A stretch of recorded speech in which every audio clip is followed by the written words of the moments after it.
Hello, everybody, and welcome to Wondergoal, the soccer betting podcast from the Action Network. I am your host today, BJ Cunningham, alongside Anthony DeBundo, as we take you through match day 3 in the Champions League. But first, Wondergoal is proudly presented by Bet365, and Bet365 doesn't do ordinary. It believes that every sport should be epic. Every tournament, every game, every point, every play, from the moments that are legendary to the ones that fly under the radar. See for yourself when you sign up with code ACTION. You'll get $365 in bonus bets when you bet just $1. Whatever the sport, whatever the moment, it's never ordinary at Bet365. You must be 21 years or older to play. Must be present in Colorado, Iowa, Kentucky, New Jersey, Ohio, or Virginia. If you know somebody who has a gambling problem and wants help, call 1-800-GAMBLER in Colorado, Kentucky, New Jersey, Ohio, and Virginia, or 1-800-BETS-OFF in Iowa. Terms and conditions apply. All right, so it is just the two of us. Michael will be back in the host chair for our usual Thursday episode as we look at our weekend preview. But this is match week 3 in the Champions League. And quite honestly, Anthony, obviously outside of the group of death, which will always have some type of high-profile encounter, there aren't really that many big matches, quite frankly, in the Champions League this round of matches. So we are going to go in chronological order to start here on Tuesday, and we will start with Galatasaray hosting Bayern Munich at 12:45 p.m. Eastern Time. Galatasaray is a 6-1 underdog on the money line. Bayern sitting at minus 225 with the draw at plus 400. A very interesting encounter here, given that Manchester United has gotten 0 points from their first 2 Champions League matches, while Bayern Munich is doing what they usually do and just never losing ever in the Champions League group stage. But honestly, a really, really big opportunity here from Galatasaray, who can maintain that lead for second place and get us that 2 advance ticket. What are you seeing here in this very intriguing matchup? Yeah, Bayern Munich is not playing to the level that I thought they'd be at the beginning of the season, to the level that you thought they might be because they added Harry Kane. They have not played at that level and really even close to it. They've had their fair share of like big blowout victories that have kind of inflated their numbers in the Bundesliga, but the week-to-week stuff from Bayern is just not that impressive to me right now. Like they had a solid away win against Mainz where, the total shot number was about even in the match. They conceded 7 shots in the first half to Mainz, a team that has been the worst attack in the Bundesliga by XG this season. Prior to that, they play Copenhagen in what I thought was a really poor match from them on the road in the Champions League, where they had less than 1 expected goal.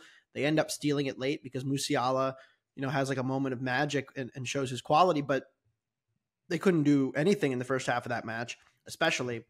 And then, you can even go back to their win against United, which I thought for large stretches of that match, United played really well. And given what we continue to see from United, last weekend, in the Champions League against Galatasaray, for example, United still has not put together like a truly great 90 minutes. So I think, are we really way too high on Bayern? I think that's a very real possibility. Like right now, I still have them as the second best team in Europe. I'm not so confident in that anymore. Like I think that there's a very real chance that they're worse. And if you go back to like last season, when we had this conversation and they started to slow down in the second half and then they got really well handled by City in those 2 Champions League matches, I think that there's real cause for concern. So I think, this has been the same Bayern core forever, pretty much the same players. Now they add Harry Kane and the numbers, are not all that great. They're struggling in transition defense as always with the Kimmich Goretzka midfield. And that's where Galatasaray, I think, can find success here. So I like Galatasaray at home. I think they're live here. They've been undervalued in my mind all of the matches. They had a little bit of a sloppy showing against Copenhagen, but looked really good against United, I thought. Played very well. And at home, catching a goal and a half, minus 135, like that is way too high on Bayern for me. This is a team that just laid 2 to Copenhagen and came nowhere close to covering it. So I think there's real holes with Bayern. I think this is a good look for them to be competitive here. Bayern, is in cruise control, and look, that's never stopped them from running up big scores. But again, I just have my doubts about this Bayern team as a unit, who looks just a little bit shaky to me right now. So, even, probably the most impressive win they've had in the last month was the Freiburg game. But again, Freiburg was dealing with a ton of injuries that day. They were really shorthanded in their front line. And so, they dominated them, but it was not, the best version of Freiburg. So I think that there's some real questions about Bayern that need to be answered. And as a result, I'm taking Galatasaray at home here. Yeah, I don't hate a play on that either. I mean, I have Bayern at minus 188, so you can make a case, obviously, for Galatasaray plus 1.5. Instead, I'm going to go over 3.5 at plus 110. I think you hit the nail on the head that Bayern, listen, if you go look at all their metrics, they're just number one in everything in the Bundesliga right now. So, like, from an underlying perspective, when they're averaging, 2.7 XG per 90, now, 5 of that came against Bochum. So, numbers tend to get a little inflated, but yeah, that match against Copenhagen wasn't that great. They were very sloppy. Copenhagen was good structurally in the middle of the pitch, but that's not something that Galatasaray really is. Galatasaray wants to play open matches. They want to play transitional vertical football. And you saw that against Manchester United, where they were completing a ton of long balls into wide areas, which is something I think they can really do well here against Bayern, because what Tuchel has done is he's transitioned Bayern into a box midfield. And it's, obviously caused them to play through the middle of the pitch a lot easier. Harry Kane's obviously an incredible forward at dropping back, receiving the ball, holding up the ball, which has allowed the attackers to invade the box and really made Bayern good at creating a boatload of chances. But when you play a box midfield, you're also very, very compact. So when you lose the ball, where is the open space? It's in the wide areas, which is something Galatasaray can really take control of. Bayern's allowing a 50% pass completion rate on long balls. It's kind of middle of the pack in the Bundesliga, and given the opponents that they've played so far this season, I don't think they've really played an opponent that is very unique like the way Galatasaray is, or at least plays to the level that they do. And with the high line that they're going to play, I mean, Galatasaray, what do they love to do? They just love to make runs off the opponent's back line, and Cardi did that time and time again against Manchester United. So a good tactical matchup here for Galatasaray. I really worry about them defensively, though. I mean, they were very open against United and very not good in the center of the pitch. So Bayern could play right through them time and time again. And quite honestly, this has the makings of a 4-3 thriller, similar to what United and Bayern Munich played. So I projected 3.8 goals for this match. So over 3.5 at plus 110, I think has a decent amount of value. But yes, the value is also, if you want to play this side, is definitely on Galatasaray.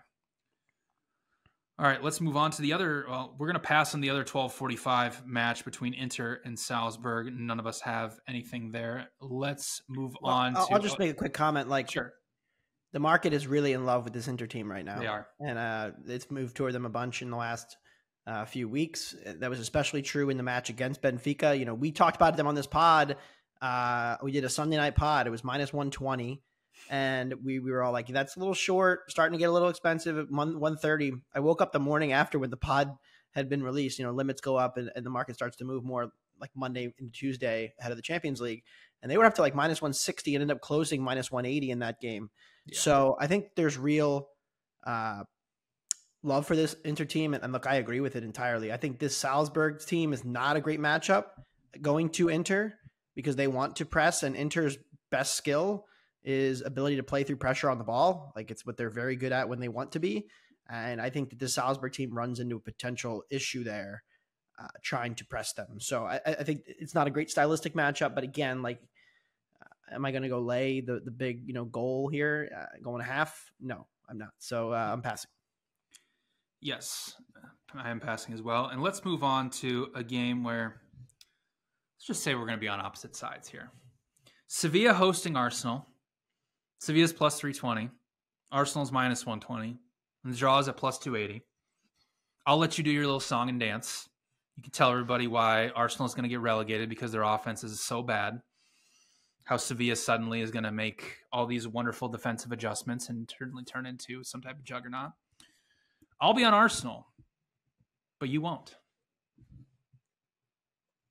Yeah, look, it's really interesting because we kind of just had a really fun doubleheader because Real Madrid just went to Sevilla in the league. And look, BJ hates Sevilla and loves him some Arsenal and bet Real Madrid this weekend as well. And I couldn't quite get there. I thought about it myself, but they fire Mendilibar. Yeah. and they bring in Alonso. And so, how many times can Sevilla run back the old trick where it's just like, let's fire the manager, bring somebody new in, bring some new ideas in and see if it works? I don't know. I think it's a really interesting, situation. The old new manager bounce thing. And we've talked about this on the show that more often than not, it is just a matter of team runs cold, fires manager prematurely, brings in new manager, not much actually changes, but they just run better. And thus it gives the illusion of better results. But this Sevilla team, what they're able to do, defending without the ball, I think is effective. Their crossing numbers, Arsenal's. The thing that bothers me with Arsenal is that Arteta has now become overly obsessed with the control, and it's very evident if you watch Saturday against Chelsea. If you watched other matches they played this season, they have sacrificed in attack and become a very boring watch. They're not an exciting team, and I don't think Saka's fully fit. That's one of the biggest things here. If you watched on Saturday, the biggest takeaway was Mark Cucurella completely shut down Bukayo Saka. And look, I love Saka. I'm not the biggest Cucurella guy. That was kind of shocking, the fact that Saka couldn't get by him repeatedly in one-on-one situations, and how quickly the Arsenal attack just kind of falls apart once they don't have the dynamic wing play. The stuff through the middle with Rice and Odegaard has not been clicking. They have not gotten enough box entries from the middle. Odegaard's numbers have fallen off a little bit this year. And so all of this, slow possession and let's grind this game down. That's what Sevilla's good at. That's the only thing they're good at. And so I think this plays well into their matchup here. Am I excited to bet Sevilla here? No, but I will do it because catching a half a goal at home against what I think is still an overvalued Arsenal side is enough for me to bet them. Yeah, I get the concerns with the Arsenal offense here. I mean, averaging 1.35 non-penalty XG per 90 in the Premier League when you're supposed to be a title contender is a tad concerning. Although Arteta has been rotating quite a few attackers up there. He's been trying Nikita quite a bit up top. Finally, on Saturday, he just went back to the tried and true front three that brought a lot of success over stretches of last season because Jesus was injured for a good stretch there. But if Sevilla, it's interesting what Sevilla is going to do here because they've shown time and time again that they can press high, but they just continue to leak goals left and right and left and right. And they're not good in the center of the pitch. They're trying out two, Boubacar Soumaré, former Leicester midfielder. He's barely featured for them this season. Now we're bringing in a new manager. By the way, Alonso, this is his first ever job in Europe. He's only been managing in Mexico and South America, and then obviously the Uruguayan national team. He set him up in a 4-3-3 against Real Madrid. I mean, Madrid missed 3 huge chances against them. So game was pretty even, though. They played well in that game. They did play all right. But again, the defense continues to leak goals and goals and goals. And so in this type of situation where Arsenal is still an unbelievable defensive team. That's my biggest takeaway is yes, they've made some mistakes in build-up that gave Chelsea a few chances, but Chelsea outside of the penalty created 0.6 XG from open play. That was it. Then one shot with an XG rating over 0.1. So Arsenal can defend exactly what Sevilla likes to do. They are second in the Premier League in crosses allowed into the penalty area. If Gabriel, when healthy, is one of the best aerial defenders in the Premier League. They can defend Sevilla of what they like to do. Now, the question is, can Arsenal get the goal to cover this? I believe they do. And I believe that their style of play can frustrate Sevilla to the point where they will come out of their low defensive block and try to press Arsenal because they've seen teams turn over Arsenal in build-up play. And the other thing that I would love to see Arteta do is maybe not start Jorginho in the middle of the pitch, maybe start Kai Havertz or start Partey and allow either whether it be Rice or Havertz to get forward from that 8 role and help Odegaard alongside of that. So I think that's what can help Arsenal in this type of situation. Now, Martinelli obviously being healthy on the left, and we'll see with Saka getting in those 1v1 situations if Arsenal wants to overload the middle of the pitch is going to be key because Sevilla is not great defending in wide areas. So that's where Arsenal can create those chances. The concern now, here's my real concern with Arsenal. And it's kind of a concern I have when Tottenham likes to play low block teams, they haven't played a really, really good one yet. They just don't have the aerial threat in the middle that if the teams want to play compact, that they can just swing the ball into and head the ball in the back of the net. Gabriel Jesus just isn't that type of guy. So if teams want to play compact against them, that is the concern for Arsenal. But Sevilla, again, we're going on 2 years now where they've conceded over 1.4 XG per 90 in the lowest scoring league in Europe. Like, that is really, really concerning, and it has not fixed through the fourth manager in a little over a year. So I get the new manager bounce, but I mean, I'm projecting Arsenal at minus 176. So it's a very big projection edge for me with a Sevilla team that has been a negative expected goal differential team for a long time now. So Arsenal minus 120 for me on the money line. All right. No, I don't think it's that different from the Lens spot. I mean, Lens was playing terribly. They were at the bottom of Ligue 1. It's a home Champions League match. They're going to be up for it. And I just think, I think Arsenal would be better if they took more chances in possession, but they're not doing it. So let's see what happens. Nothing in that match. Like, they created 0.7. They didn't do anything. And there was a lot of last-ditch defending at the end. They got quite fortunate to keep out Arsenal from scoring twice. So we'll see. I think you're overblowing it a bit, but I also am biased. So I've been known to do that in the past. So you the listener, can decide who you want to side with in this match. Unfortunately, we're going to be aligned on pretty much everything else. So that's going to, for entertainment purposes, not going to be great. But let's move on to another Tuesday match. Let's go to Braga. Speaking of Real Madrid, Braga hosting Real Madrid. Braga's plus 525. Real Madrid sitting at minus 225 with the draw at 4-1. I know you have nothing on this match, which I'm kind of surprised because I think you faded Real Madrid in every match this season so far. Except for the one where they didn't win. Exactly. Yeah. I do lean toward the under here. This Braga team has run so good overall. And even in their last, match, getting a couple bangers. Goal of the season, Champions League season from FIFA 14 legend Bruma. But I'm not too keen on this spot for Real Madrid. I think it's a tricky one, but I don't want to bet Braga either. So this is a pretty relatively easy pass. If Real Madrid gets an early one, I will be looking for live unders though. I think that's a good way to play this one. Yeah, I do like Braga +1. Best price you can find is +108 on that. So what I think they can do a really good job of here is that one of the weird things about Real Madrid this season is they've allowed the most crosses to be completed into their penalty area of anybody in La Liga. That's kind of a concerning thing, especially when you're facing a Braga team that is very good in wide areas, and that's where they want to attack. They played a 4-4-2. They want to get the ball out in wide areas for those quick transitional attacks, send their fullbacks high.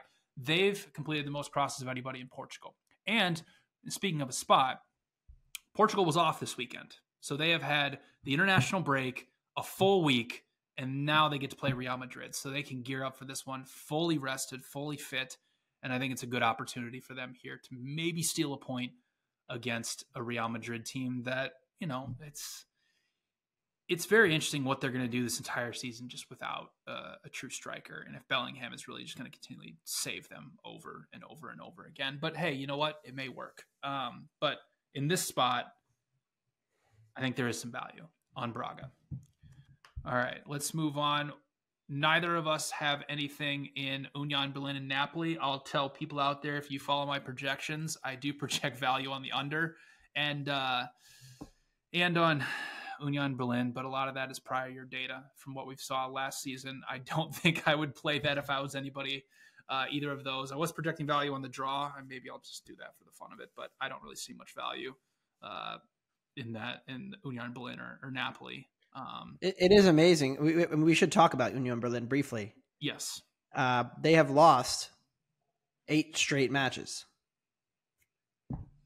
Just amazing. I have bet against them in, none of those 8 matches. So that's the kind of year it's been for me. We talk about this team being a fraud, and the market knew. The market's not that dumb. Yeah, they knew that they were fraudulent. So there's not a ton of value in going against them usually.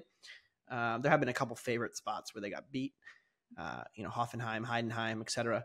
But this weekend against Stuttgart, another we had a bad run. We come back from the break. We're at home, and we put in a total dud and get blown off the field by Stuttgart. It was really bad. And so the defense has fallen off, and the attack's always been bad, and now the defense isn't good enough to hold up. So, we talked about attacking regression with this team for so long, and like they can't run this good. But the reality was like their defense probably wasn't going to stay as like the best in the Bundesliga either, and so that has not lasted, and they have predictably fallen. But good for them getting in the Champions League. They're going to be out here, and this is the all-in spot, right? Like you lost your first 2 matches. You're at home against Napoli. You have to get a result here. You're pretty much done for the group. Mm-hmm. So, we'll see. But I still don't think you can really trust them to score against what is an elite Napoli defense who will give them nothing in this match. So, It's a tough spot, yeah. So I'm passing as well. Let's move on to Benfica, Real Sociedad. I am passing on this match. Benfica is a plus 115 home favorite. Sociedad sitting at plus 240 with the draw. Also at plus 240, but you love our boys from Sociedad here. Yeah, I do. Look, if you follow me in the Action app, the Champions League, they opened openers at the end of the last match week, and Sociedad was plus a half, minus 110. With Benfica opening minus 110, that implies that Benfica is a better team than Real Sociedad. Don't think that's the case anymore.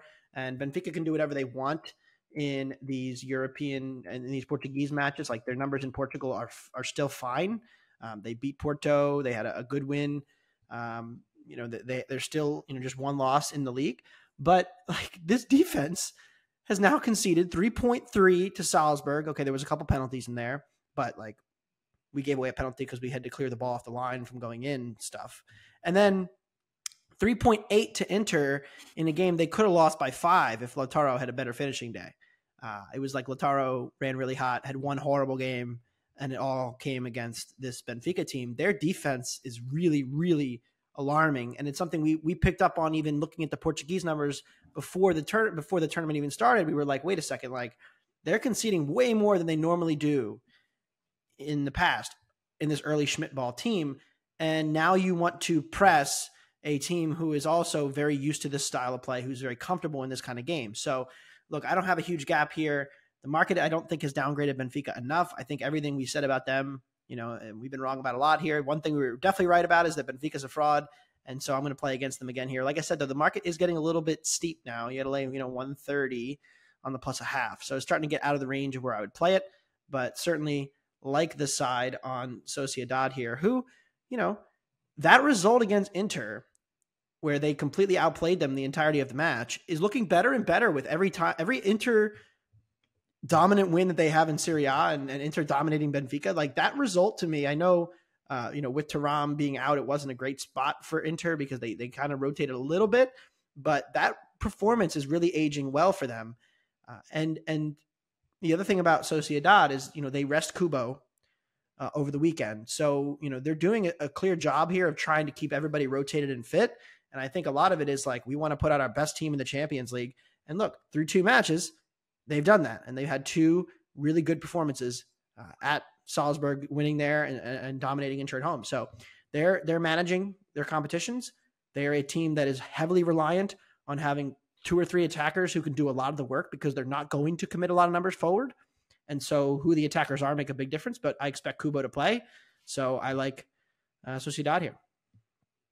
Yeah, he came on in the 60th minute against Mallorca this weekend, so he's definitely fully fit to play. So definitely don't have to pay the spot. Obviously, you got to pay a little bit more juice for it now, but yeah, obviously this Benfica team is a tad fraudulent and most likely probably going to drop down into the Europa League at this stage. They could come in last. They definitely could. I mean, Salzburg obviously beat them on the first day, so obviously has that advantage over them. Let's move on to the rest of Tuesday. United Copenhagen. I don't have anything for this match. I'm potentially maybe looking at over 3. It's currently at plus 104. It's interesting. Casemiro is questionable to play in this match, and they may rest him with the Manchester Derby coming up this weekend. And obviously the Manchester we don't need to get into Manchester United. We'll save that for the Derby. Can they rest him? I mean, that's the thing. Is they're going to have to play McTominay. So that might be an upgrade, which might be an upgrade at this point. I don't know. And, it was it was encouraging what Copenhagen did against Bayern Munich. But again, United wants to play a lot more transitional, a lot more open at this stage. They're not playing this like stranglehold possession style right now. So Copenhagen could have some really good chances in transition, which I think could create a very back and forth type match. And it's obviously away from home now, so they don't have the aid of the crowd with them home defensively. But one more in the final match of Tuesday, I have something for this match.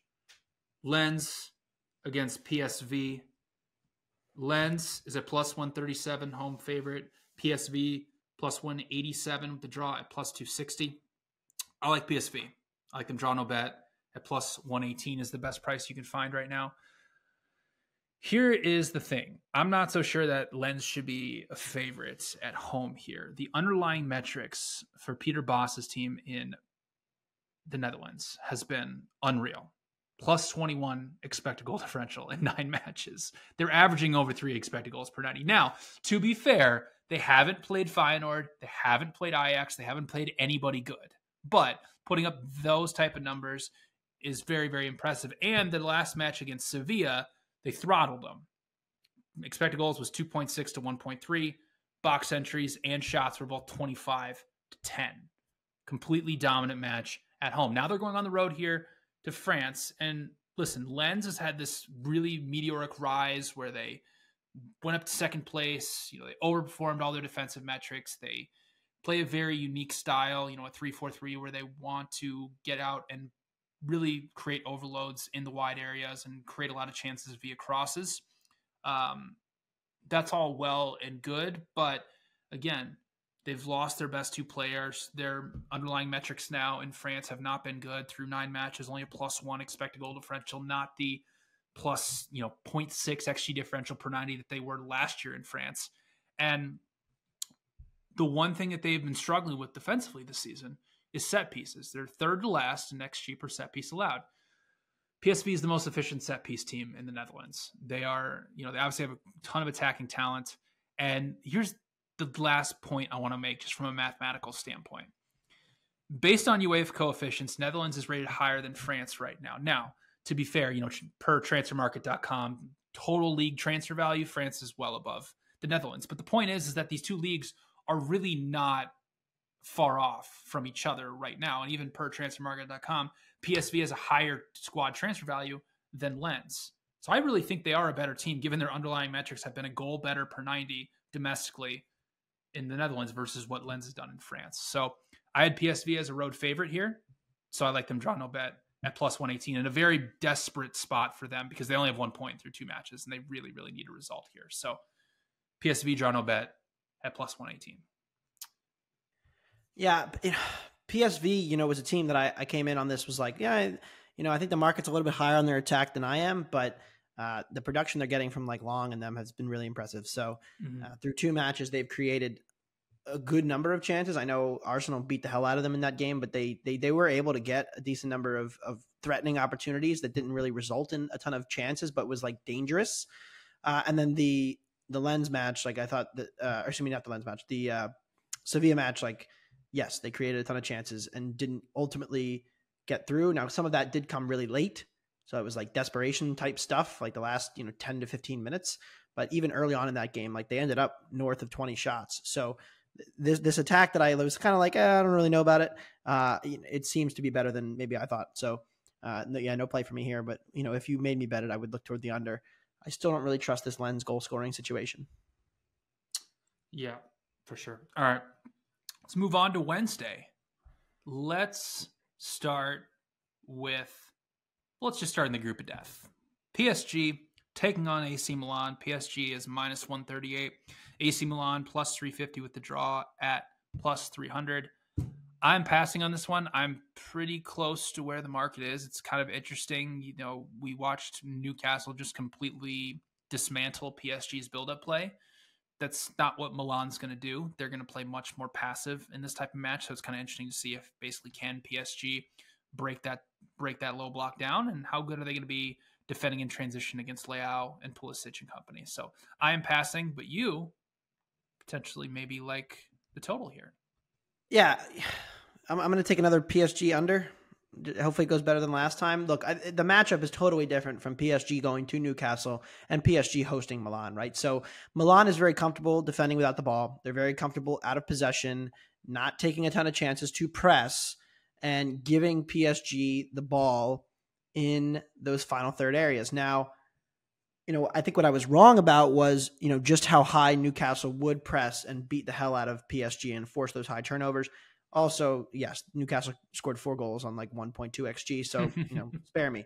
But Milan is not going to do any of that to try to disrupt or bother the PSG possession. They have the midfield athleticism and the defensive ability, I think, to not be completely overwhelmed by Kylian Mbappe. So that's a nice positive. They've defended against world-class talents effectively in their matches against Napoli, for example. And so I don't think they're going to get totally overwhelmed here. Milan, comes off of a Sunday turnaround, so not great. They're going to have one less day to get ready for this. But I think the biggest thing is that Enrique has shown us time and time again who he is and what he wants to be. And I think it's a very capable defensive team. He is not going to let Leao get any opportunities in transition. They're going to, be almost doubled up on him. Hakimi's athleticism, I think, is really important here. He's not known for his defense first, but just his pure athleticism is a major key for them defending against Leao up that left wing. And look, Milan is not taking any chances. Their attack is basically built off of the fact that Christian Pulisic has had a really hot finishing run to start his career. He scored some really nice goals. And the fact they've gotten a handful of penalties. That's been their entire attack in Serie A. And what's happened in the Champions League, they had a good performance in the first game against Milan, but nothing in the Dortmund game. It was just a dead rubber for large stretches with no real big scoring chances created. So, you look at Milan's numbers, and I want to talk about Pulisic especially. The attack is built on Leao, right? Leao's the guy. He's the one they're relying on to bring the ball into the penalty area. It's why they're really good at progressive dribbles and progressive carries in the box. It's basically just we have Leao. Pulisic has managed 13 shots in 900 minutes for Milan this year. It's bad. That's like less than 1.5 shots per 90. And Giroud's numbers are okay, but they're not taking chances on the third guy into the box. And I don't think you're going to see a ton of Theo Hernandez overlaps here because, again, Pioli's not going to take chances. At a certain point, is 6 draws going to be enough for Milan to get out of this group? Because it feels like they're playing for 6 draws. But I think this is not the spot away against PSG where they're going to have to take chances. I think the goal is stay in this group as long as possible. And so, with the under 2.5 at plus money, I think it's a little high. So that's where I would look here in that one. The defense for Milan is still very, very good. They concede 0.3 to Newcastle, 0.6 to Verona, 0.9 to Cagliari, 0.5 to Lazio, less than 1 to Dortmund, 0.5 to Genoa. This is a elite defense because they don't let you have odd man opportunities against them. And PSG has one guy who can destroy anybody, but they're also very happy to just take 1,000 passes and not do anything with the ball. So I think this plays out to be a lower event match. I agree. All right, let's move on to the other match in that group. Newcastle hosting Dortmund. Newcastle's minus 138. Dortmund's plus 350 with the draw at plus 280. Newcastle is taking some money here. They're starting to get a little bit high in the market. And I think the way that you're going to play this is the way to play a Dortmund team that is a little fraudulent. Yeah, look, Dortmund has gotten by, but their numbers don't look that bad. If you just pulled up the Borussia Dortmund page and you said, okay, what's their XG against of late? You'd be like, well, it's not that bad. They've had some good moments, but they're entirely built on playing nobody. This is their Bundesliga schedule: Cologne, Bochum, Heidenheim, Freiburg, Wolfsburg at home, Hoffenheim, Union Berlin, Werder Bremen. That's 2 above average teams. Maybe. It depends on what you think of Freiburg, and I don't think Freiburg's great. So they have not played any of the big 5-6 teams in the Bundesliga this year. And they are still kind of lagging behind defensively in their metrics. And on paper, they just don't look like a good defensive team. There's no ball winning in the midfield. And so I think that this is the kind of team that gets absolutely trucked as soon as they go to Newcastle. Now, I think Newcastle's actually a little bit inflated here. Like, I think the numbers kind of what I would make it in terms of just like true team strength.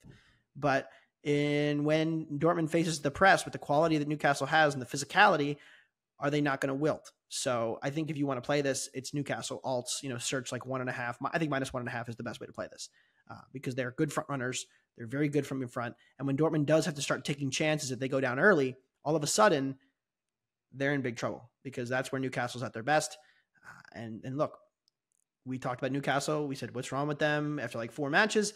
They now have the best expected goal differential in the Premier League. Created the most big scoring chances too. And they've created the most big scoring chances. Like they put 2.5 XG on Palace, who's like a very good defense. And that just highlights your point, right? Because a team like Palace is very, very good from even game states you're playing from a lead. But suddenly when they fall behind and they have to come out of this defensive structure, Newcastle's a team that is, again, I've said this like a million times about Newcastle and what makes them so good is that they are one of the best transitional teams in the world.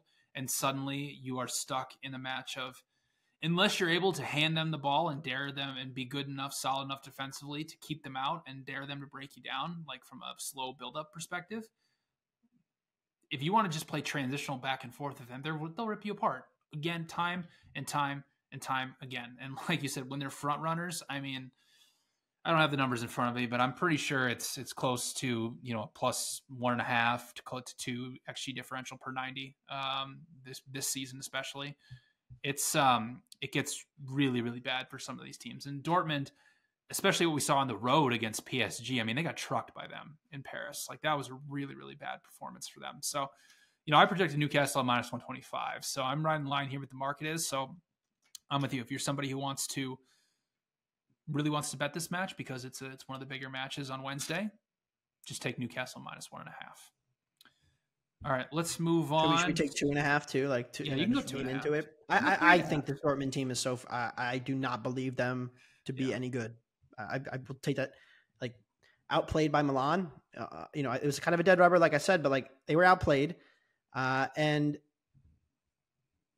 like PSG never broke a sweat in that game. They just killed them. Even their counter pressing was just destroying Dortmund. Like they couldn't play the ball at their own end. Couldn't keep the ball, right? They couldn't kick the ball. So what's going to happen here against like one of the best pressing teams in the world? So PSG will press you and win the ball off you, but then they will keep the ball and do nothing. That's why that game kind of played out a little dead. Mbappe was really bad. Kolmouani, I thought, played poorly. Newcastle will win the ball off you, and then within 10 seconds, the ball's in your goal. And so I think that's the biggest thing here. And like, look, we have to respect the fact that a +1.1 XG difference team in the Premier League, which is actually better than they were last year. Yep.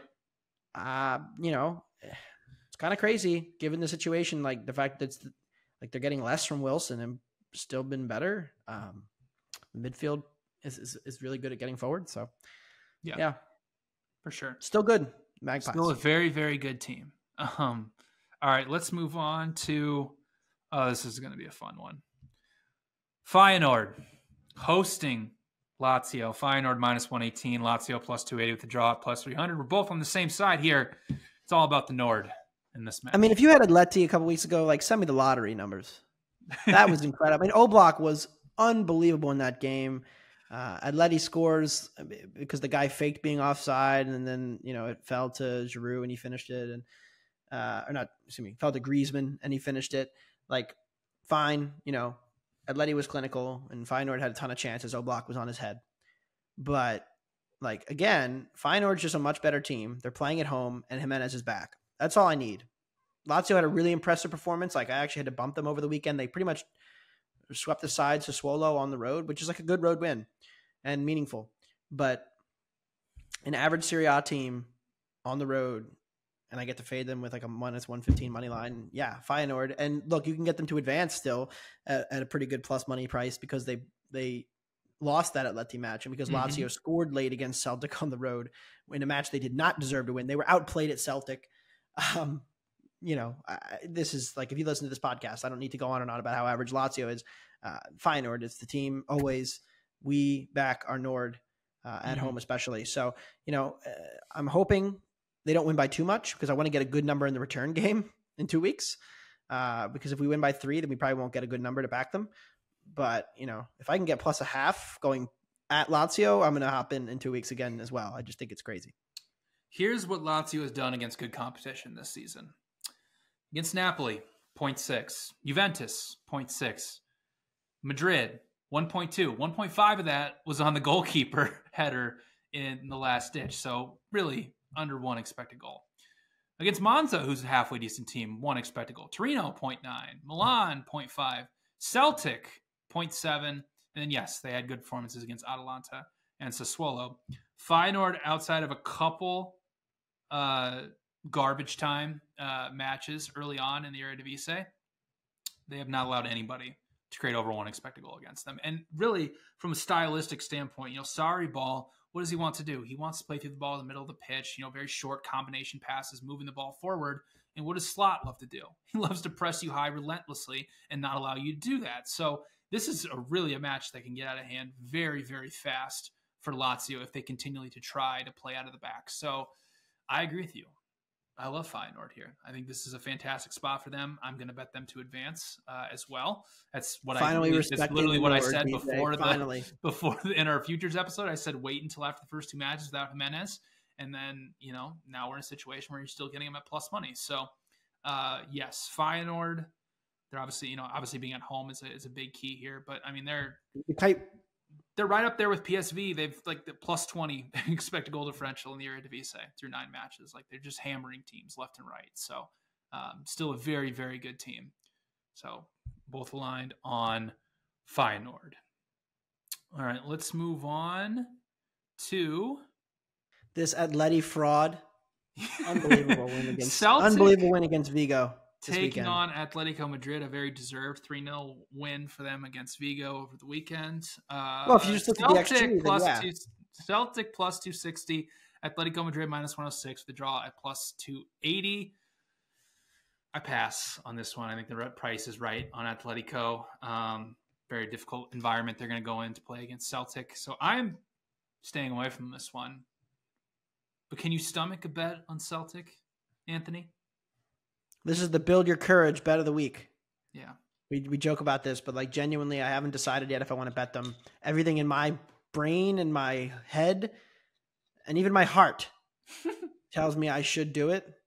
But my gut says that this bet loses in hilarious fashion. And so I've had so many of those go against me in the last 2 weeks that I'm contemplating the meaning of life. But like Atleti this weekend, and most people probably didn't watch the epic clash between Atletico Madrid and Celta Vigo over the weekend.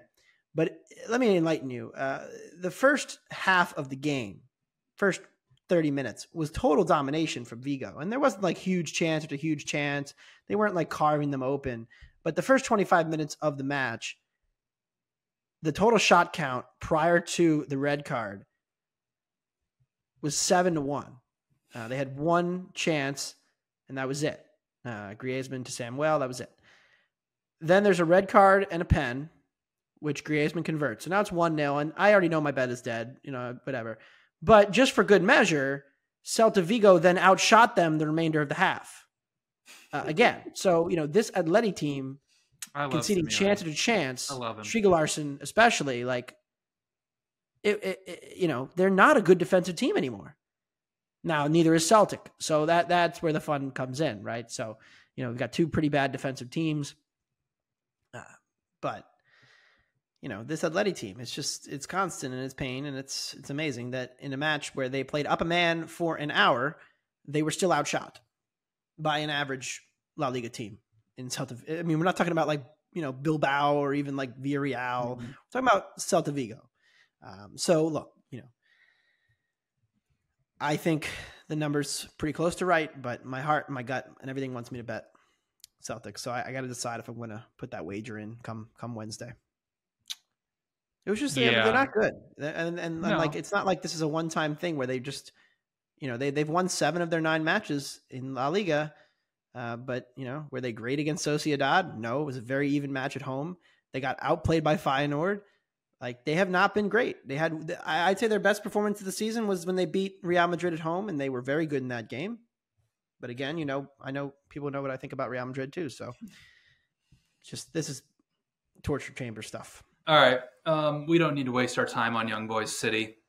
Whatever. City will probably win 3-0. Who cares? Yeah, City's still pretty good. Another sub 1 XG performance for City, but I think that's more worth discussing on the Premier League show. Yeah, I mean, they won. We get to Manchester Derby this weekend. How bad is it if you only create 0.8 XG against Brighton at home? They're not taking any shots. Go look at their performances against Fulham and against Forest. Like between those two matches, I think they combined 14 shots total. It's very weird what's going on. It's just a lot of like stale possession where they just can't you know me and my final third to box entry conversion rate that I overuse 20th? A lot on this podcast, but they're dead last offensively. No, I think that's. I mean, I talked about this on another show I went on Friday. It's like that's the Kevin De Bruyne hole. Yep. But Haaland scores because they turned it over high once and hits a 30-yard or 25-yard hit into the corner, and they win 2-1. But they weren't good. No. I didn't think they were impressive at all. Like Doku versus James Milner, the fact that they didn't score 8 goals on that matchup was alarming. I mean, they got 1 goal out of it on like a mishit by Alvarez. Yeah. Doku could have beat him every time, and they just weren't hammering that advantage. And then Brighton adjusts, and they got outplayed in the second half. Now they got outplayed up 2-0, but we'll talk more about them on Thursday. Neither of us have anything on Royal Antwerp or Porto. So the final match of Wednesday, well, it's actually a 12:45 p.m. Eastern match. So island match, Barcelona taking on Shakhtar. I actually do have something for this match. I like under 3.5 goals at -110. Here's the situation that Barcelona is in right now. Similar to what we just said about Manchester City, they are struggling to kind of break down low defensive blocks. They're 17th in final third to box entry conversion rate. And yes, Barcelona keeps winning. A lot of these matches 1-0, but they are dealing with a lot of injuries right now. Lewandowski, De Jong, Rafinha, Pedri are all probably going to miss this match because El Clasico is this weekend, and Barcelona is not going to want to risk them. When it sounds like they could potentially come back if they really needed to for this match, but they're not really going to do it. So now you're limited in terms of what you have in attack against a Shakhtar team that, yes, has conceded a lot of goals to begin here in the Champions League. They're in a really weird position right now. They just fired their manager on October 16th, and they're under a caretaker manager right now. In their Ukrainian Premier League match over the weekend, they were typically a 4-3-3 team. Loved to obviously press high and try to cause some problems, which caused some chaotic matches. Over the weekend, they switched to a 4-1-4-1, which leads me to believe that they were testing out a new formation for when they went to Camp Nou to play a very, very defensive low block. And for their first 2 matches, they were missing their 2 best defenders. Well, now they're both back and healthy, which is huge for them going on the road here. So I think this total is a little inflated given the injury situation that Barcelona is in. And also for Shakhtar, Lassina Traore, their best forward, is also injured. So it's a game that I could see very well Barcelona winning, just like 1-0, 2-0, whatever it might be. Because the Shakhtar at this point, I mean, they obviously got the huge win against Royal Antwerp. They're playing for the Europa League pretty much, and goal differential is probably going to matter quite a bit for it. So holding Barcelona to a 1-0, 2-0 result at Camp Nou, I think would be a massive result for them. So under 3.5. Like you said, Barca's not going to risk anybody ahead of. They're not going to risk anybody with El Clasico coming up this weekend, and they've already won their first 2 matches in the group. So they're just going to try to eke out a 1-0 win, similar to what they did against Bilbao on Sunday. So that'll do it. But we're going to end out here with the Champions League with our best bets for the match week 3. So Anthony, what is your favorite bet for this round of Champions League matches? Galatasaray plus 1.5, -135 against Bayern Munich. Look, we talked about Bayern at the beginning of the show. It's been a while since we discussed it, but I want to see more from this team to prove to me that they're actually the second best team and that they're deserving of the market rating that they have right now, because this is a team that went to Mainz over the weekend and finished about even on shots, a team that went to Copenhagen and couldn't create 1 XG, a team that looked very inconsistent against Man United for large stretches of that match. We know how much firepower there is. Of course, they could go out and go to Galatasaray, and blow them out, but it's difficult away spot. And I think that they're overvalued. I think that you're the team that we like the most relative to the market against a Bayern team that I'm now starting to have real questions about. So give me Galatasaray plus 1.5, minus 135. I'll go with the match I just talked about. Barcelona, Shakhtar, under 3.5 goals at minus 120. Barcelona very limited in terms of attackers available. No Rafinha, no Lewandowski, no Frankie de Jong, and no Pedri. And even if they are healthy enough, they are going to be saved for this weekend against El Clasico. So you could see a very rotated squad for Barcelona that is kind of struggling to break down low blocks, 17th and final third of box entry conversion rate, going against a Shakhtar defense that has leaked quite a few goals so far this Champions League. But they were without their two best starting center backs for those first two matches. And they're in a very weird situation where they just fired their manager. They're under a caretaker manager. And over the weekend in the Ukrainian Premier League, they played a 4-1-4-1 and won 3-0. So I'm guessing they're setting up to play some type of very compact, low defensive block. So with a lot of second choice rotational guys for Barcelona, I think you could see a very slow-paced, stalemate type match where Barcelona wins maybe 1 or 2-0 and controls a large portion of the possession in this match. So under 3.5 in Barcelona and Shakhtar. That'll do it for this episode of Wondergoal. Thank you all for listening. Michael Leboff will be back in the host chair for our regular scheduled Thursday morning weekend preview of a huge weekend across Europe with a Manchester derby and El Clasico slotted in there. So that'll do it for Anthony DeBundo. I'm BJ Cunningham. Thank you to our sponsors from Bet365 and all of our video and audio producers on the back end. We'll see you all on Thursday morning. Good luck with your Champions League wagers this week.